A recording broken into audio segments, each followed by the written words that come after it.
இன்று உலக வனவிலங்கு தினம் அனுசரிக்கப்படும் நிலையில் வனவிலங்கு பாதுகாப்பிற்காக அனைவரும் பாடுபடுவதை அங்கீகரிக்கும் நாள் இது என பிரதமர் நரேந்திர மோடி பதிவிட்டுள்ளார். மேலும் உலகின் மிகவும் அரிய வனவிலங்குகளில் சிலவற்றின் தாயகமாக இந்தியா இருப்பதை தாங்கள் மதிக்கிறோம் என்று கூறியுள்ள பிரதமர், உலகின் புலிகளின் மொத்த எண்ணிக்கையில் 70% அதிகமானவை இந்தியாவில் இருப்பதாக பெருமிதம் தெரிவித்துள்ளார். உலக வனவிலங்கு தினம் என்பது நமது பூமியை வளமாக்கும் என்றும் நமது சுற்றுச்சூழல் அமைப்புகளை நிலைநிறுத்தும் நம்ப முடியாத விலங்கின பன்முகத்தன்மையை கொண்டாடுவதாகும் என்றும் பிரதமர் தனது பதிவில் குறிப்பிட்டுள்ளார். உலக வனவிலங்கு தினத்தை முன்னிட்டு வனவிலங்கு பாதுகாப்புக்கான நாட்டின் உறுதிப்பாட்டை மத்திய உள்துறை அமைச்சர் அமித்ஷா மீண்டும் உறுதிப்படுத்தியுள்ளார்.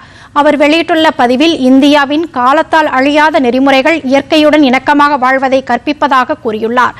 கம்பீரமான புலி முதல் சிறிய உயிரினங்கள் வரை ஒவ்வொரு உயிரினமும் சுற்றுச்சூழல் சமநிலையை நிலைநிறுத்துவதில் முக்கிய பங்கு வகிக்கிறது என்றும் அவர் மேலும் கூறினார். எதிர்கால சந்ததியினருக்காக வனவிலங்குகளை பாதுகாப்பதற்கான கூட்டு தீர்மானத்தை இந்த நாள் மேலும் வலுப்படுத்தும் என்று உள்துறை அமைச்சர் அமித்ஷா நம்பிக்கை தெரிவித்தார்.